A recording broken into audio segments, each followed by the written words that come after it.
Hey, Fanboy Nation. This is your pal Daffy Duck, and you're watching. You're watching. We're watching. You're watching Fanboy. Fanboy. Fanboy. Fanboy. Fanboy. Fanboy, etc. Fanboy Nation. Dad, I assume Tom.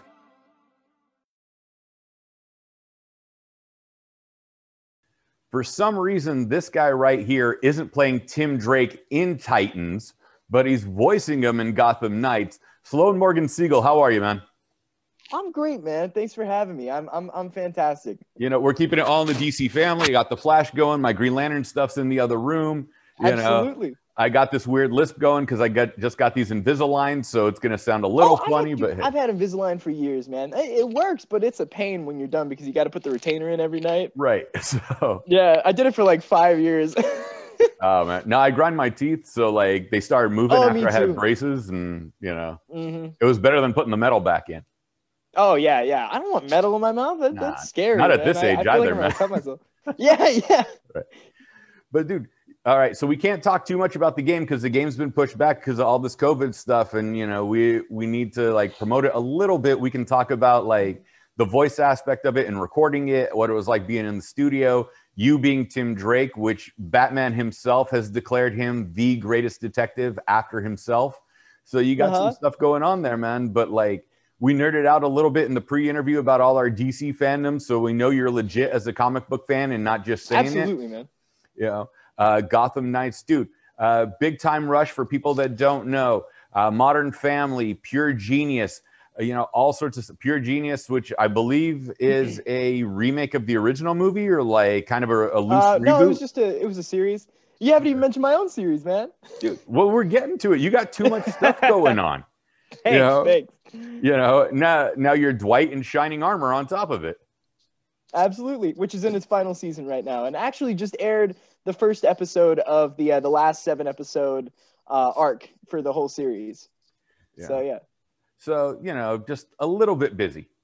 A little bit. Yeah. I'm just trying to stay busy. I love what I do, so I'm glad I get to do it so much, you know. I mean, it's not a steady job. Everyone knows that. It has, like, the worst job security.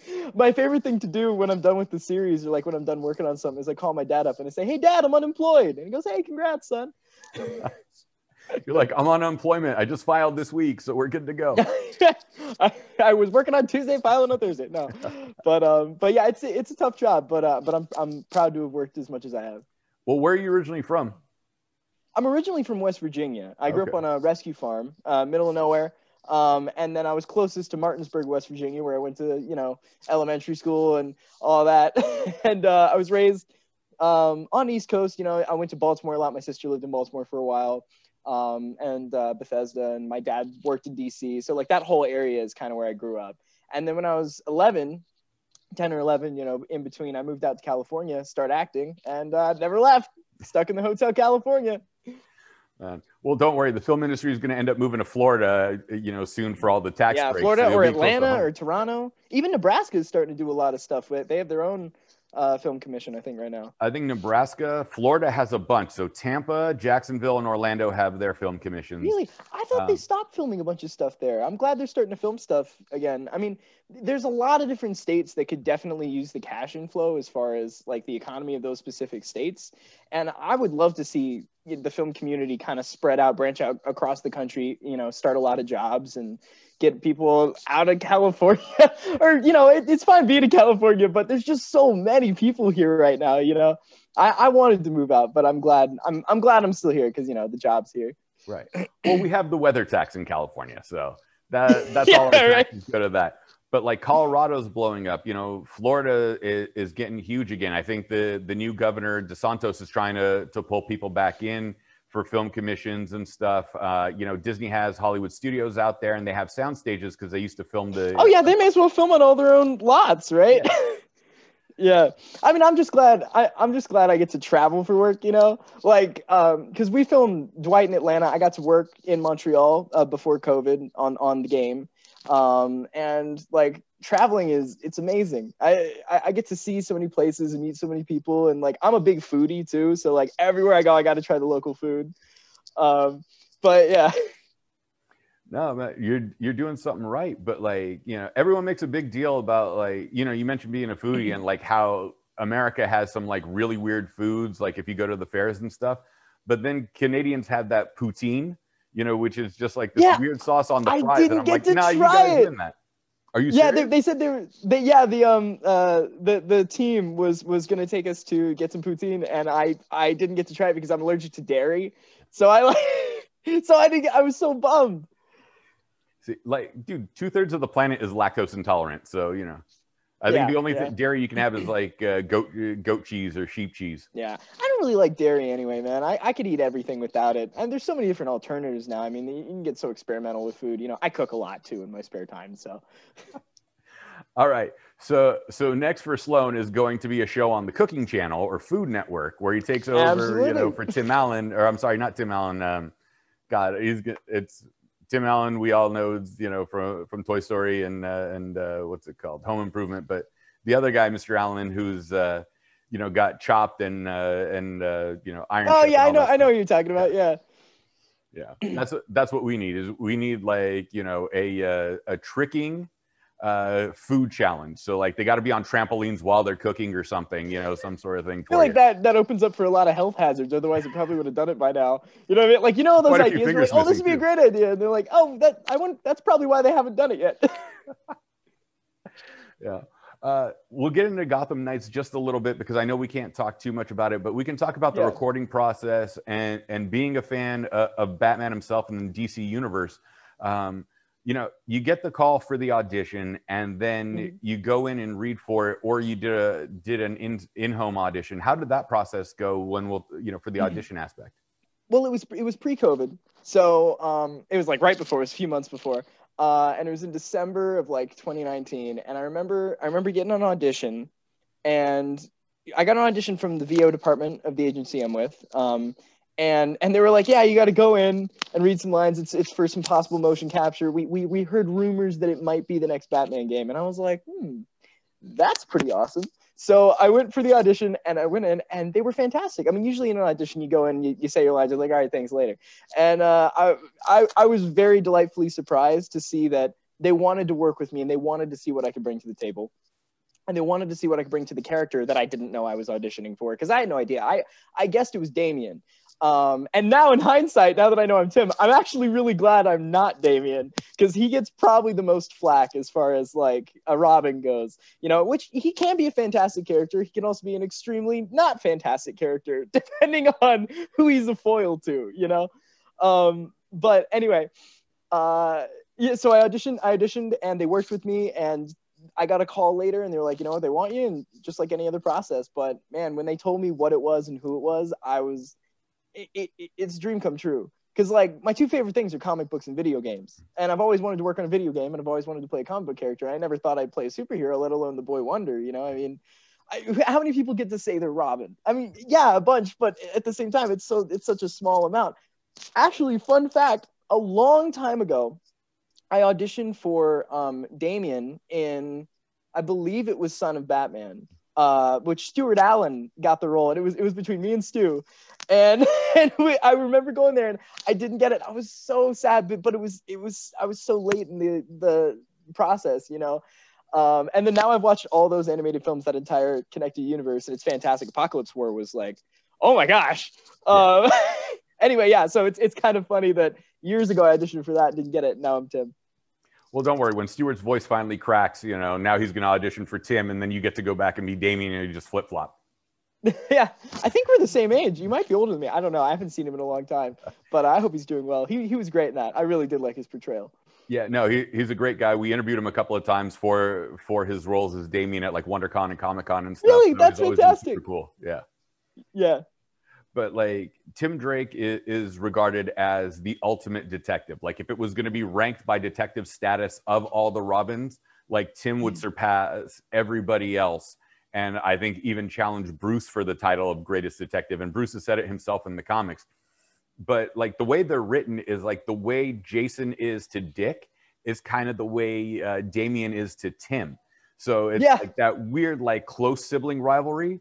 And then even like Dick and Damian kind of have that sibling rivalry of like, you know, to use a biblical analogy, where you go between Reuben and Joseph, where they're both firstborn sons, but from different mothers. So they have that firstborn son rivalry going on. So like, you know, Talia's son and then the adopted oldest son coming together. So it's got when that you think weird about dichotomy. Yeah, well, when you think about it, Tim is everything Batman hopes for. I mean, Tim idolizes Batman, and he you know, I'm talking from a comics and character perspective, not necessarily from the game.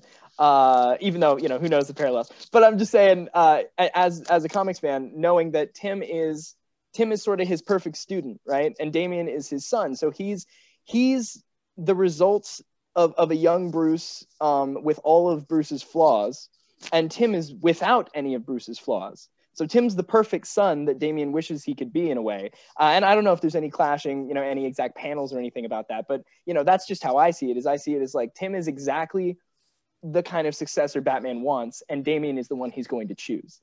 So it's like, and I don't think Tim would harbor any resentment towards that, because he's not a resentful kind of guy. I mean, he loves Bruce, he loves Batman, he loves the cause, he loves the mantle of Robin, he loves the Bat family. And he really doesn't get a lot of love, man. He's such a good character because, I mean, when you think about his creation, he was created to bring Batman back from a dark place, because as soon as, you know, the fans killed Jason Todd, Batman was on a darker path. He was unhinged a little bit. And that's why Tim Drake was created, you know? And then as soon as Batman's back together, that's why Damian's created. You know, Damian's there to throw him off again. And I think that's what you mean about that sibling rivalry of like, they're both Batman's son in a way. I mean, all the Bat family is Batman's kids, but like they're both Batman's son in a way. But Tim is without any of his flaws, and Damian has only his flaws. You know what I mean? Right. Like they did a Batman Beyond issue where we find out that Damian takes over the League of the League of Assassins, and then what's it called, or League of Shadows, and then he's got to take on Terry McGinnis, who's Batman's clone.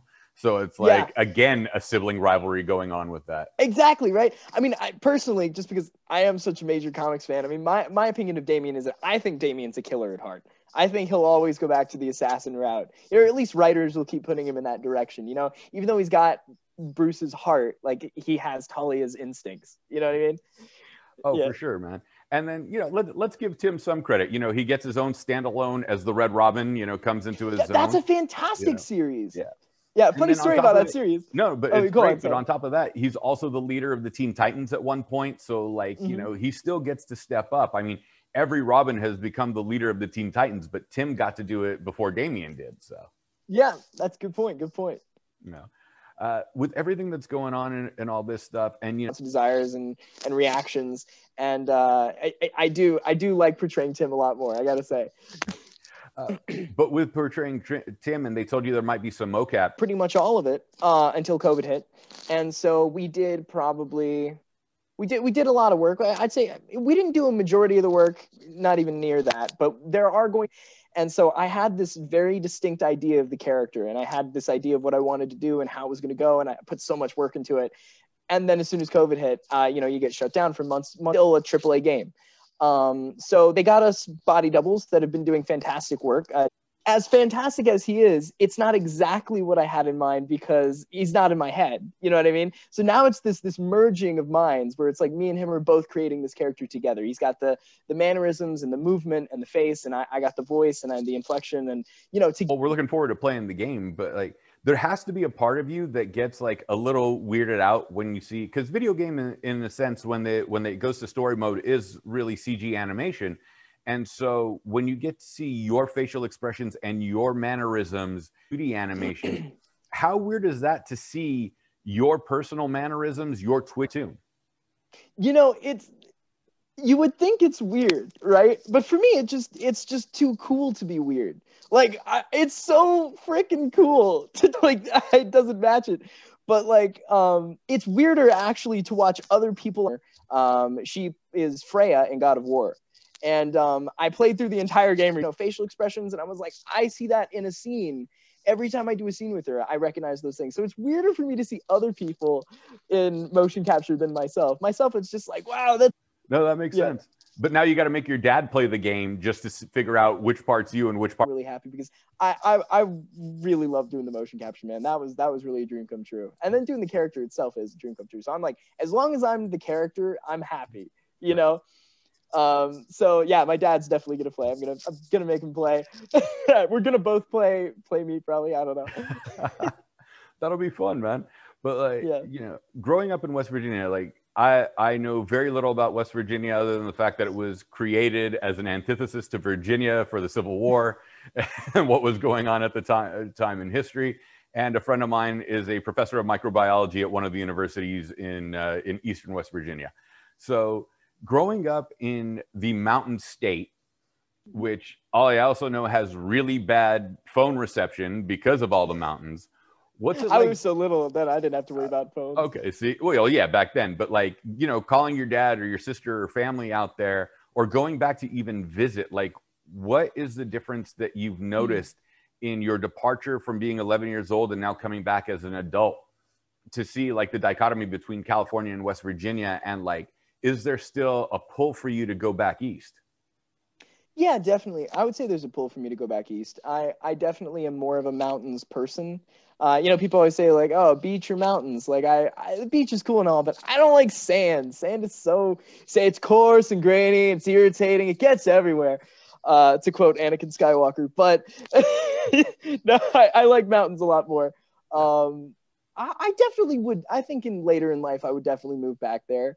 It's definitely different. I mean, you know, I got family all over and I got friends all over, and I try to visit them as much as possible. As far as work goes, you know, whenever I get called, I go for that period of time, and then I try and go visit somewhere. And when I went back to Ohio to visit some family, I have some family in East Liverpool.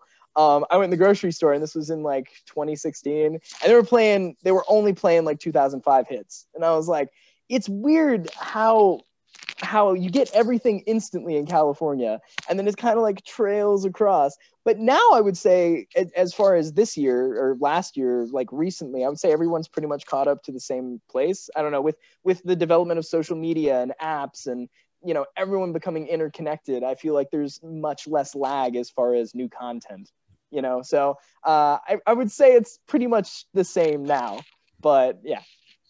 I dig it, man. Like, what's the weirdest thing you've been recognized for? Like either something obscure or like the weirdest place you've been recognized for, you know, say Big Time Rush was huge with Nickelodeon or whatever else that goes along with it, or something even more obscure that you did like, you know, 5 years ago or so. And it's like, I remember you from this. And you're like, really? Of all the things I've done, that's what? one?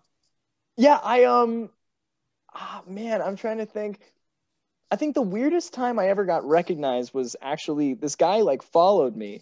I was on a boat. I was on a ferry going from Washington to Orcas Island. And I was visiting a friend up there.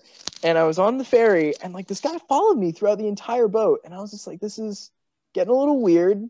I'm going to sort of dip around a corner. And so I dipped around a corner, and I went out onto the upper deck, and I was outside. I had not shaved, so I had a beard. I had a hat on. I had my hood up. I had my headphones in. I had my sunglasses. Like, you couldn't even know me, right? And this guy walks up to me again. He sits right next to me, like it's like he's about to give me a secret mission. and he was like, Gordon McGibbon? And I went, all right, how'd you know? This is getting weird. And he was like, my daughter loves your show. And I was like, is she here? And he was like, yeah, follow me. And so he took me to where his daughter and his wife were sitting. And he said, just sit in the booth next to her.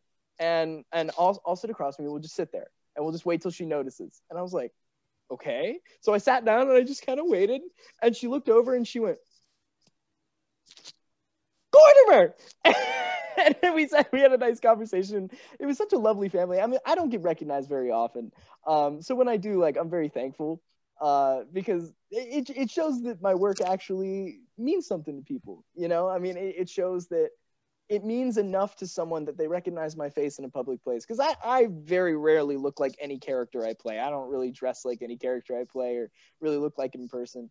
I think another weird time I've been recognized is probably like I used to do improv on stage for like 4 years, and I got recognized in an audition by someone who had gone to the show like 7 years ago.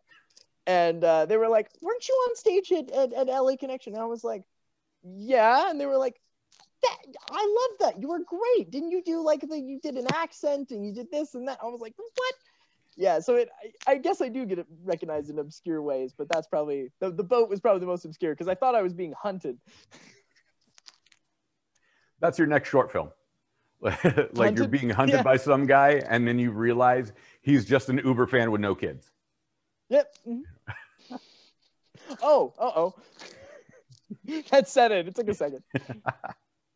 You know, because there's always that stuff. But you know, that trick that he played on his daughter could backfire. Because I remember. Oh yeah, it could have totally been. She could not know who I am at all, and I. Yeah.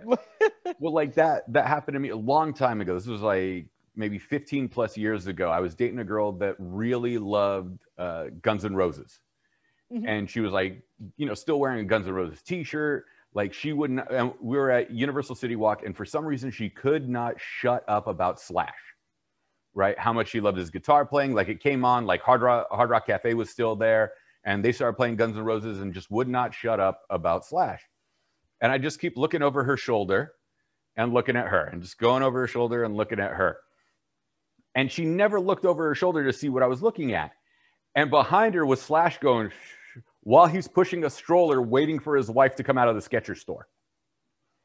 Oh And my she God. never figured it out till he left. And I was just like, you couldn't turn around once just to Did see she that even say Slash. hi? What's that? Did she even say hi? No, she had no clue till he left because he was shushing me not to tell her, waiting to see if she'd turn around. Oh, that's funny. Okay, yeah. Yeah, and that could have been your situation. Yeah, I could actually. I had a funny situation like that about Gotham Knights, where I was in my local comic book store. It was really funny because you know sometimes people want to say something controversial just so they can start conversation. It happens all the time. I don't fault anybody for it as far as you know comic books go and superheroes go because like we all want to talk our nerd stuff, you know. So I'm in my local comic book shop. This is after all the news had come out that I was the character and everything. And I was in there, and and this guy walks in. And it was right after all the reveals and everything, and he goes, "Is it just me, or does Gotham Knights look way worse than Suicide Squad?" And I just went, oh, "Okay, sure." And then the guy that owns the shop knows me, and he looked at me, and he looked at him, and he went, "Oh yeah, well this guy's Robin." And he went, "I am so sorry. I obviously would not have said." I was like, "No, it's good, it's okay. Everyone's got their opinion. It's totally fine." I can say that I think the game is awesome, so I can't wait to play. You versus Simpsons comic book guy. Dude, I was like, yeah, what are the odds of being that guy though? You know, like deciding to say one thing about a specific thing, and then all of a sudden that guy's right there, you know?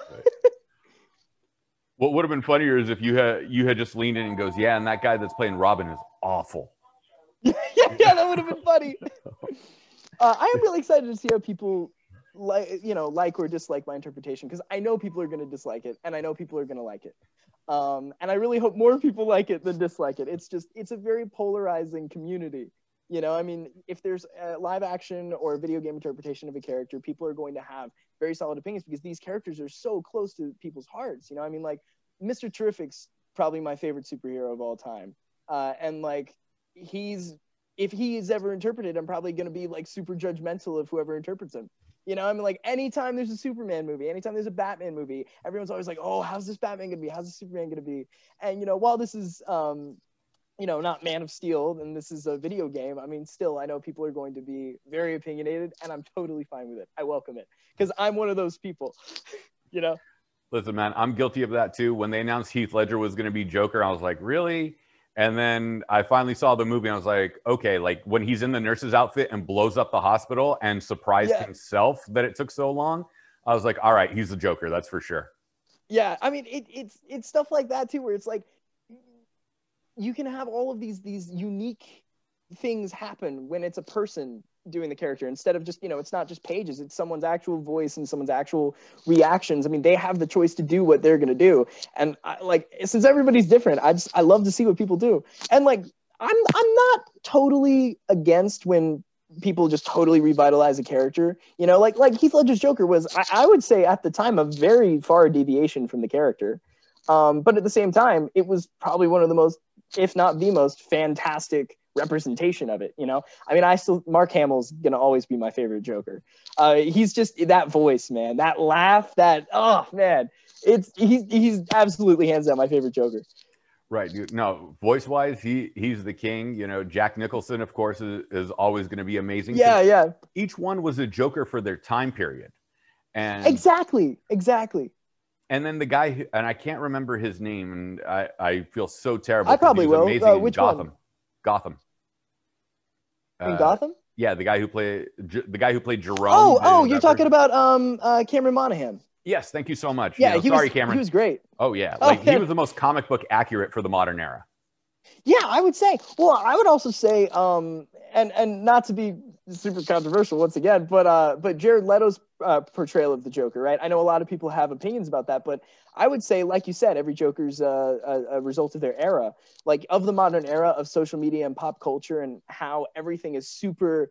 You know, we fantasize about 80s nostalgia, 90s nostalgia, and everything. I would say that his Joker is once again a representation of the era. You know. All right, now let's get real controversial. 4-hour Snyder cut. Did you sit through it all the way, or did you break it up into 6 parts? Absolutely. I loved it. I thought it was great. I think so when I watched the Justice League, right? I obviously had the same opinion as most people did. I saw it on my birthday, and I was devastated. And and I think I had such an issue with Ezra Miller's Flash. It bothered me so much, and I didn't know why until I watched the Snyder cut, and I realized that his character wasn't made for the jokes that they were putting in the new cut. And then in the Snyder's Justice League, Cyborg is also one of my favorite characters of all time. He's got some of the most human aspects of the character. I mean, he's struggling with who he is. He's struggling with what has happened to him. He's struggling with loss. He's struggling with family. I mean, everyone can relate to that. I love Cyborg. Okay. And so when I watched the original one, I was like, oh, but in this one, and I realized that they cut all the Cyborg stuff out. It was fantastic. I mean, he was the movie. The movie was a Cyborg movie. I mean, when you think about it, all the Justice League coming together stories as of the last, 10 years are Cyborg stories. Cyborg is the main focus of, like, you know, all the animated films. He's the focus of a lot of different storylines lately. I mean, even in, you know, Young Justice, which is one of my favorite shows ever, in the recent season, he was like one of the main focuses. He's just such a fantastic character. Sorry, I'm getting really intense. I'll get to my point. My point is that in the Snyder cut, you can really see what they were going for all of the characters, and it fits because that's the style that they were filmed in. And since they tried to change the style so quickly, it didn't really translate too well. And I received my anger because I loved Ezra Miller's portrayal of Flash. I loved Ray Fisher? Yeah. Ray Fisher's portrayal. If I'm saying it's the wrong name, I'm so sorry. But his portrayal of Cyborg was fantastic. I loved it. And I thought the movie was great. I mean, yeah, there's a bunch of things in a 4-hour cut that you could definitely cut. Like, there's some slow stuff. There's some, you know, weird things. But, like, all in all, I like the ending better as well. Because the climax was, without having to worry about any of the, like, human issues of, like, saving people, just having the big fight at the end. I mean, I'm fine with just having a big CGI superhero fight. You know? Like, I know a lot of people have issue with that. But I'm fine with it if it's, like, visually enticing. Mm-hmm. And I think it was visually enticing. I think Steppenwolf was fixed as well. Like, Steppenwolf's motivations were fixed by doing, like, just a little bit. And he also, like, had those cute little eyes when he was like, can I come home? Right. And begging his nephew to come home, no less. Yeah. I mean, it was just really good. I would have loved to see where that story went. You know what I mean? Like, it was a story that, yeah, sure, it's not the characters really at all. It's not the style of the characters really at all, but it's his style of characters, and it's the movies that he's been making for, you know, since like 2016 is when Man of Steel came out. Yeah. Well, even if you go back to Sucker Punch, like, you know, in the late 2000s, it's that same visual style. Well, it's the same visual style. I just mean those films, that set of films. But anyway, what I'm saying is like, yeah, it's not the characters, but it's his version of those characters, and I liked that version a lot. I mean, you look at DC, right? DC has so many different Earth, so many different, like, you know, it's the multiverse. The multiverse is vast. I mean, this could just be another planet in the multiverse. I mean, that's how they explain it anyway. Look at Infinite Crisis. Look at Crisis on Infinite Earths. Look at every time they've ever blown the multiverse out of proportion and been like, yeah, this is canon, that's canon, this is canon. I mean, they just destroyed the source wall in comics, and now the Dark Multiverse event is over, but that's still there. And like, I'm fine with it. I liked it. I enjoyed it. It was fun.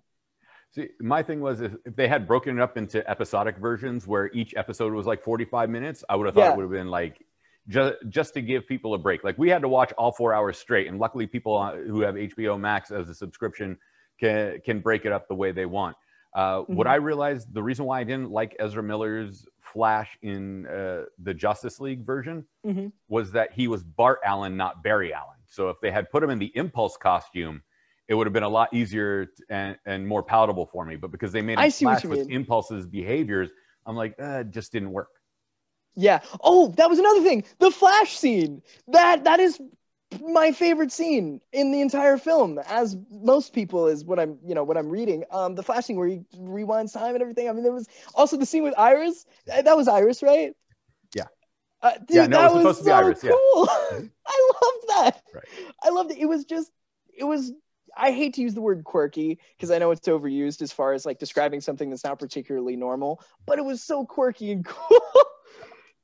And I loved all of Ezra Miller's stuff in that. Like you said, that's a perfect way of putting it that I never actually thought of. Is like you said, it's a Flash with impulse behaviors. Yeah. But I really like that version, man. I really, really enjoyed it. Like I think I agree. I think it, even if it wasn't episodes, even if it was just a 2-parter, I would have been fine with that too. But regardless of how you consume it, I think as a whole, it was a director's vision, and I think directors don't get their vision realized enough. Studios have a lot to say, and while that's the way it is, and that's how stuff works, and I'm no one to really contest that. I think more directors should have their vision realized, especially when it's so different from a studio. And so when a studio hires a specific director to do a specific job, just let him do the job. Is that what makes it a little more fun being on an indie film set than, say, a network television show or a full-length feature film, where the director has a little more influence? Yeah, because when you're doing an indie film or an indie project or even a pilot most of the time, you're trying to set a tone that is unique, that is through line. And I think that when you have more creative control, when you're trying to create your story, sometimes directors can get like way too in it and definitely shoot themselves in the foot and like trip over their own artistic vision. But at the same time, if that's what their artistic vision was, then that's what was always meant to be created. I think we're losing sight of art, certainly in Hollywood and in film and TV and all that. And we're losing sight of like actually telling stories, and we're just starting to tell formulas. And I think that that's been going for years. And I love every time I see a new idea pop up. I mean, Guillermo del Toro is my favorite director of all time, just for the sheer reason that his visuals and his storytelling and his characters are so unique and different. I can't describe anything like it, Yeah, no, I got to interview him once, and he's the nicest guy in the world. And I was like, by the way, I just rewatched Hellboy, and he looked at me, he's like, I haven't watched that in 10 years. And I'm just like, I just watched both Hellboys. Yeah. I just watched both Hellboys. I show my girlfriend both Hellboys. And did she look at you funny and she's like, what is this? Or did she? No, she loved it because it's a fantastic movie. I mean, I love that version of Abe Sapien. Also, Doug Jones is incredible. So anything he does is great. Dude, Doug Jones, like, all right. So I have no stroke with DC whatsoever, even though I've been covering their comics for years, their animated stuff, the television and the films. But if they ever make a Plastic Man, like Doug Jones, man. Dude, yeah. Or, you know who else Doug Jones could play? He'd probably be... I thought of it and then I lost it. Never mind. Even Elongated Man. I think he'd be a good elongated even Elongated Man. He'd probably be a better Elongated Man, actually. Yeah, because he has like a really sweet attitude about him, I think he'd be great in that. Yeah. Oh man, no, he'd be a great Brainiac. Ooh, no, he'd be a great Brainiac. I would love to see him as Brainiac. Because Doug is the nicest guy in the world, but you don't necessarily see him as a villain in anything. Right. Yeah, I actually have not gotten to watch Star Trek Discovery yet, so I'm really excited to see his portrayal of that character, especially because that's a new character, right? As far as Star Trek canon goes, right? Dude, there's so much Star Trek, and I've watched so much stuff over the last year. I'm watching Next Generation right now. So. Oh, you're rewatching Next Generation? Yeah. I've never seen it in its entirety, so I'm doing it all in one. All right. Well, dude, you got to go to the Star Trek convention in Vegas, at the end of summer. Oh man, if COVID lightens up and everyone's vaccinated, I will be there. Right. Well, see, these are happy moments that we're talking about, but we got to get a little slightly sad with, you just said Dwight is it's in its last season. Wrapping on that, after 4 seasons, correct? 5 seasons? 5 seasons, yeah. 5 seasons. After 5 seasons, it's essentially like graduating high school or graduating college where, you've earned your degree and it's now kind of time to move on. when you go back over the last 5 years, and then of course, homeschooling basically with the final season being in pandemic, what's it like realizing where the show started and how it's ending, and like the feelings that you have toward it ending and not going for, say, a 6th season? Well, I'm definitely sad it's not going for another, but at the same time, I'm thrilled that we get an ending, because a lot of people don't get endings. It's very common for people not to finish their story, and because I love these characters so much and this story so much, I'm happy we get an ending. I started the show when I was 16. A week after we finished, I turned 17. I wrapped the series at 20 years old, so it took the rest of my teenage years. And those were a lot of years of growth, man. And it's a show very near and dear to my heart, because it's like, it was the first time, when I turned 18, it was the first time that I went and I filmed something on my own. I went to Atlanta. It was like going off to college, kind of like you said, like it was my way of growing up. And it was also like, when I did Gordimer, I did another show, I don't believe we mentioned it yet, called Gordimer Gibbons' Life on Normal Street. It was on Amazon. We did 3 seasons. We did 2 seasons, but the second season was much longer and in 2 parts. And I was a kid during that. I really I had been acting for years, but like I didn't understand, what a series regular's job was, or what it was like to carry a character for that long. And now that I've done Dwight, like I've had this character for 4 years now, and I've developed him and his mannerisms and the way his speech pattern. It's nothing like mine. The jokes, the characters. My relationship with the other characters is just as in depth as my own character's relationship with them. I mean, they feel like real people to me, because they are real people to me. I mean, my roommate is the guy that plays Clodwig. I really love the cast and I love the crew. And while we've had many crews, because we filmed in Utah originally. Well, we filmed in Augusta, Georgia, then we filmed in Utah, then we filmed in Atlanta. We've had many crews, and every one of those people is near and dear to my heart. They're all family now. But it's great, man. It's a triumph. It's a great triumph, because it's over, and that's not a bad thing. It's over, and now everyone can see everyone can see it in its entirety, and see the story as it was meant to be told. And while there are a lot of episodes that don't have through-line storylines, the ones that do, you can see them all together. And I'm sad, but I'm ultimately happy, because now it's done. I can move on. Everyone else can move on. And now everyone can see all of it whenever they want. So yeah, that was a pretty long, rambling answer, but I'm sad. I'm happy. I'm happy. I'm sad. No, I get it, man. But like, it's also has to have this weird dichotomy. You went from Georgia to Utah back to Georgia. But, you have the same writers, the same producers, mostly the same cast. Not everybody's the same. I mean, things change out over the years. And yet it's a completely different location. Like, it reminds me of Saved by the Bell, where it started off as Good Morning, Miss Bliss. And then they moved from the Midwest to California and took the principal with them. And it was the same set of the junior high that's now their high school. But like, and how that changes. So like, there's no rhyme or reason to it, but it's got to feel weird that like the set looks almost exactly the same. Certain things are quite similar, but now you have to take a new route to get to work and to get home, like completely different. Yeah. And while it's part of the job, I mean, there's a lot of whiplash. I think the word is, there's a lot of whiplash or jet lag. I don't know, whatever slang you want to use. I mean, you get there and you're not used to working with, I gotta say, man, a real hero on a set is everybody, for sure. Everyone has their job, but like for an actor, like one-on-one relationship with an actor, an A camera operator and a B camera operator and a C camera one, if you have the camera operators, right? If they don't know your movements and what you got to do, if you're on a tight schedule, you can miss so much. And we had some fantastic camera operators that really paid attention to what we did and how we moved and how we spoke, and they knew when we were going to go for like a little moment or a little joke or like something like that, and like they really made it work.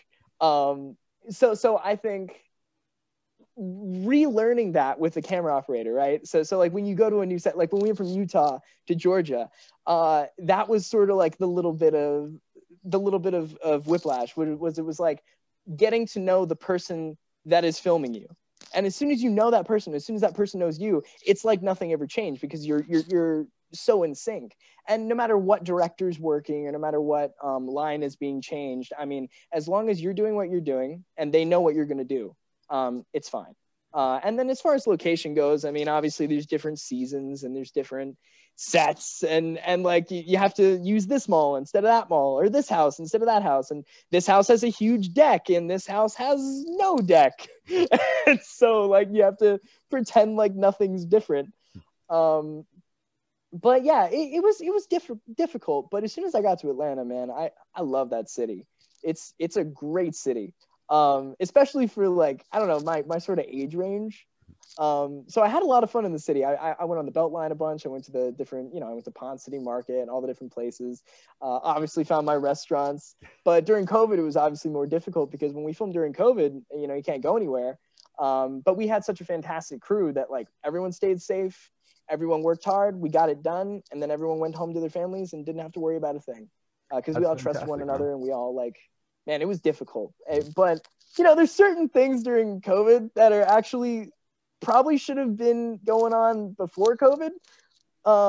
Like certain sanitary things that like, I mean, I don't know. Do you work on sets at all? You've been on sets, right? I've been to quite a few set visits and stuff. Yeah. And like, they've been really clean and they've been really taking care of everybody now. But I'm like, yeah. The one thing that surprised me more than anything at the beginning of all of it was when they're like, wash your hands. I'm like, who doesn't wash their hands? Yeah, exactly. Well, like now the people that that don't do. Right.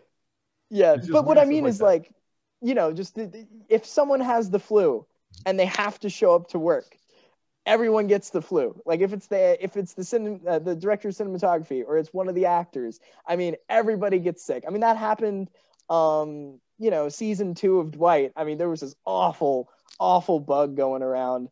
It was years ago. And like, I got it, and I was sick during an episode where I was supposed to have this big monologue and everything. Literally the next episode, I was supposed to have like food poisoning. And so like I got better, and then I had to pretend to be sick again. It was awful. But what I mean is like, people can get sick really easy on set. So I'm really glad that they're taking better safety precautions now, and everyone can go to work and not have to worry about going home to their families and, and getting them hurt.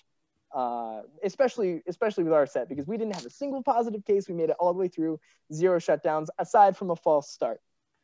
Well, that's fantastic, man. I'm glad everybody stayed healthy. And I wish, like, for you with the whole flu pandemic or epidemic thing, that they sat there and go, you know what, since he's already sick, why don't we just film the food poisoning one this week and then just air it the following week? But like, no, like I was going to ask, you grew up in this business essentially, 11 years old, came out to California, I assume with your mom. Yeah. And I was, with my dad actually. Okay. And I was 8 when I started acting. I was between 10 and 11 when I came out to California with my dad. Yeah. And then my mom came out a year and a half later, and we rented a house and then brought the dogs. I grew up with like 6 dogs. But by the time, we only had 2.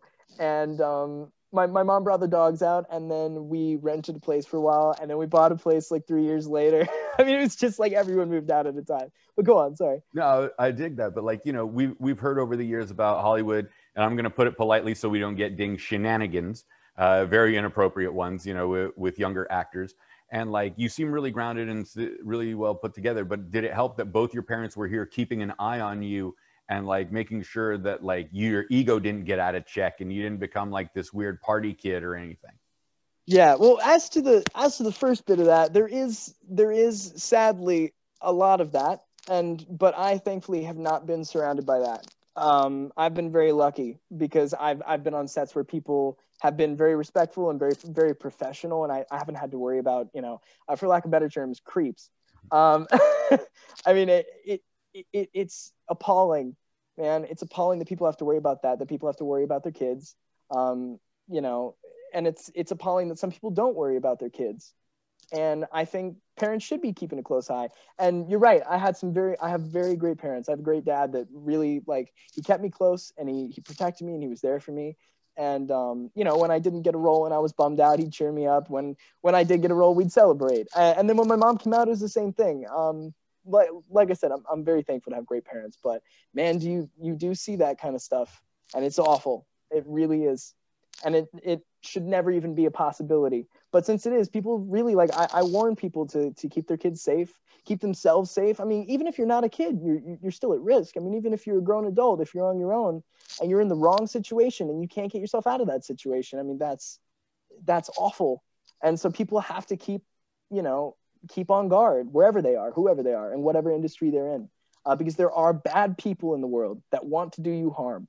And I think that was one of the tougher things I had to learn growing up, is because I was very trusting. I was very happy-go-lucky. I never really worried about a thing. Everyone was my friend until proven otherwise, you know? Because you seem so miserable now. I mean, you know. Yeah, just so sad. But you're a stoic. I get it. And that's what I'm trying to say is, like, you know, you can still be on guard and still protect yourself and still be trusting without always fearing something happening around the corner. You know, I mean, my mom always had a motto for me my whole life: you have to overcome. So no matter what's going on in your life, no matter how much bad is coming your way or is you know, currently affecting you, no matter how much good you're trying to achieve or what's going on, like you have to be on top. You have to overcome. You have to make sure that you're in full control of yourself and you're in full control of all the scenarios around you. You know, you gotta have a bird's eye view. You gotta be 1,000 steps ahead and 2 steps behind at the same time. That way you can watch your back, watch your front, watch your friends too. I dig that, man. I like that analogy. All right. So here's the big thing. You're a comic book fan, as we've already noticed. You've gotten to voice Robin and, you know, be Tim Drake, one of the most underrated yet respected Robins. Absolutely. The game is going to come out, you know, later on because of delays, but if you get a chance, would you cosplay Tim Drake at Comic-Con? Absolutely. Dude, heck yeah. I've already cosplayed Red Hood. I'm a Red Hood fan at heart. I'm a big Red Hood fan. You can find the pictures online. I'm in full Red Hood attire, man. We'll forgive you for that one. No, no, I'm teasing. Sorry, go on. Oh, when you know, they brought back Red Hood, which at the comic shop that I used to frequent, unfortunately it closed down. You know, when they brought him back, the running joke was DC owes us 50 cents from 1988 for calling to have Jason Todd killed off, because I think he lost only like by 67 votes. That's so funny. I tweeted out, and I don't think Judd got that it was a joke. Judd, who's the writer on Red Hood, bringing him back, was also on the Real World season 3 in San Francisco. And I tweeted out, I said, in 1988, I begged my parents to let me spend 50 cents to kill Robin. Judd Wink now owes me $3.57 because of inflation for bringing him back. It was like the 30th anniversary of That's really funny, actually. I don't know why you would have gotten flack for that. Yeah. Like, I don't know if he got the joke or like he just completely ignored it, because he probably got flack for it at some point when he brought the character back. Yeah. Well, like I said, I mean, it's a very, very polarized community. So, like, no matter what decision is made or what character's talked about, you're going to have opposing opinions. But dude, that is really funny, actually. Yeah. But I'm glad Red Hood's back. I mean, he's such a fantastically three-dimensional character now. I mean, now that he's been brought back to life, because before he was just like, you know, he was a really rough Robin, and then he died. Now he's back, and now he's got, you know, daddy issues, and he's better. Right. But depending on which character. By the way, the Red Hood Outlaw run was really good. The one that just happened. Oh, for sure. And it was a great thing where, you know, where you have Artemis and you have Bizarro and Red Hood, which is like the antithesis of the DC Trinity with Superman, Wonder Woman, and Batman. And like, it was just this like weird mirror universe of them that totally worked. And you actually liked Bizarro for a change too. Oh, I actually like Bizarro a lot. Like, a lot of interpretations I've liked Bizarro. I actually really liked, I know a lot of people probably didn't like this one because it deviates so much, but the origin of Bizarro in the New 52 Forever Evil storyline, the one where Lex Luthor made him. Mm-hmm. Yeah, that was pretty a couple good. Of times. That was really good. It was so sad. It was so sad. But I missed that, man. That was a really good run, the Forever Evil run, especially with the whole Cyborg and Grid bit. And Evil Alfred. Right. Yeah, no. Yeah. New 52 was a fantastic run too. And like Final Crisis was really good. DC had put out a lot of good books. And I always tell people when they argue DC versus Marvel, I was like, you can't argue with it, especially from a cinematic point of view, because I think DC stories are better fit for episodic television, while Marvel stories are better for the big epic 3+ hour films. I agree. I also agree that the characters are really non-comparable. I mean, yeah, some of the powers mirror each other, especially because there was a race to make characters. I mean, I think Doom Patrol was made before the X-Men were made, and yet I love both teams with all my heart. But like, I see what you mean. I had a point that I totally played. Well, also Doom Patrol as a series has been phenomenal. Dude, that's one of my favorite adaptations. That show is phenomenal. I love every interpretation in that show. I mean, it's really, really good. I couldn't stop watching it. It's just so fun. And then also, like, there has yet to be, I don't know, there's been good X-Men stuff, but there's not been fantastic, like, perfect X-Men stuff. Kind of like Fantastic Four, you know, it's got a little bit of the same curse, but at the same time, like, I love Days of Future Past. I think that was a great film. And then, like, Wolverine and the X-Men, even though it had like one season, that was an awesome animated series. I don't know if a lot of people remember that one. No, that was a really good one. I think it actually went 4 seasons. And, yeah, it was the one where it did. Yeah, oh, then I only found one season on Disney Plus. I should go look for the rest. Yeah, I think they're all on DVD, but you know, it's hard to beat the original '90s X-Men. Yeah, it is. It is. I think Nolan North played Cyclops though. I love Nolan North as Cyclops. He was great. Yeah, because what's it called? Steve Blum was Wolverine and the X-Men. Yeah. He's the guy that plays Dempsey in the Call of Duty Zombies, right? I think so. I know he's been Darkseid a few times in the animated features. He does everything. So like it's hard to pinpoint which one's Steve anyway. Speaking of animated, Justice League Unlimited. That's a series that is great. I love that show. I rewatch that every year. It's like it's a must of mine. Dude, Justice League Unlimited, Batman the Animated Series, like anything that Bruce Timm touched was golden. Yeah. And I don't know if you've met Bruce yet or not. Bruce Timm. Sorry. Producer of that? Yes, sorry. I blanked. No. I have not met him, no. Dude, he is like the most mellow guy you will ever meet. And really? I think I told somebody this and I'm like, please don't take this as a pejorative, but Bruce is that guy that like if you lit him on fire, like you'd be like, dude, Bruce, you're on fire. And he's like, yeah, I know. Kind of hurts, but it's life. Like he won't show that like it's burning, you know, but like, you know, he has this passion for comics and for the DCU because he knows to him what's good and what isn't. And he just knows how to make those animated features and series so tremendously well, but he's just very reserved and very calm. So it's like, you know, that's why I use that analogy of like, you lit him on fire. You'd be like, He's just like, whatever. Yeah. It's happening. Right. Like he's that like chill about everything. That's cool, man. I wish more people were that chill. You know, a lot of people are very quick to judge. Yeah. No, dude, we all are, and we're guilty of it, and you know, we can blame Twitter for that one. So. Oh yeah, I barely use Twitter, man. I pretty much don't use a lot of social media. Where are we going to argue politics with you about then? Exactly. Oh, dude, he's fantastic. I love his writing. Yeah. Did you read Sheriff of Babylon? Too. Huh? Yeah. But yeah, Tom King, the Mr. Miracle run he did was just Issues the Last Day, and then you know you got your prologue and your epilogue. I'm in the epilogue. I'm wrapping up all the loose ends. I'm doing a couple of dude. You should see my collection. I got thousands. Yeah, I got terabyte drop puts out a month. And I don't have the room for it, so please send me. Yeah, you don't have the space. Yeah, I gotta start getting rid of stuff, but like I can't do it because I want to go back and read it again. Man, what an underused character that when people give him his own series, did, and that was what he did with the series. And I remember reading that for the first time and just like losing my. But I really love the new run. The new 52 run of Animal Man was my favorite series ever, and I would highly recommend anyone read that, especially if you have family. See, you got it all down, man. You know, when are we going to get you to work with DC to write a comic? You've already voiced one of their characters in a video game. They got to give you a 6-issue comic run. I would love to, man. I'm writing stuff right now. It just takes so long to get stuff made. I had no idea how long it took. So I'm like, I have a full series written, and I'm trying to get an artist for it right now. Very thankful.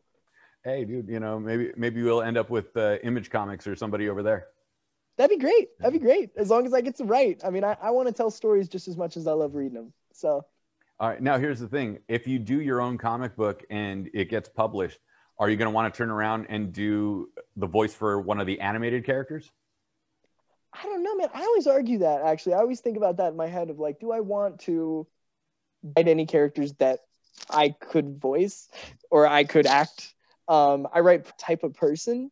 You know, I'm very extroverted, but I'm also very introverted. You know, I try, like, I don't know if I'll ever achieve that level. If I do, cool. I guess I'll deal with it. But I'm happy where I am now. And But his name today, and I feel awful because I'm usually not like this. oh, it's all good. There's so many names, you know, like or WonderCon, or even, you know, if you go back to Atlanta Dragon Con, we get you guys one that reviews all your contracts. yeah. Well, if I'm getting a divorce, Maybe your mom was Coast Guard. How did you not at one point for like a year take off and then go work for Carnival Cruises as like a fun ship staff member? before I could really think of anything else. And I'm glad I ended up where I did. I mean, I'm pretty much exactly where I want to be, which. Okay. So you're almost there. And let me guess, you're the Aquarius since both of your parents were, you know, seafaring people? The what now? I said you're also an Aquarius by chance because your parents are both. See, I'm not that funny, so that's why I'm not in front of a mic.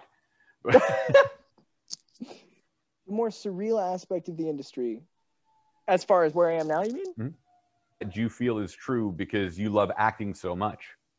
Oh yeah, I mean it's true. You're a comic book nerd, you're an actor, you're a writer, everything else.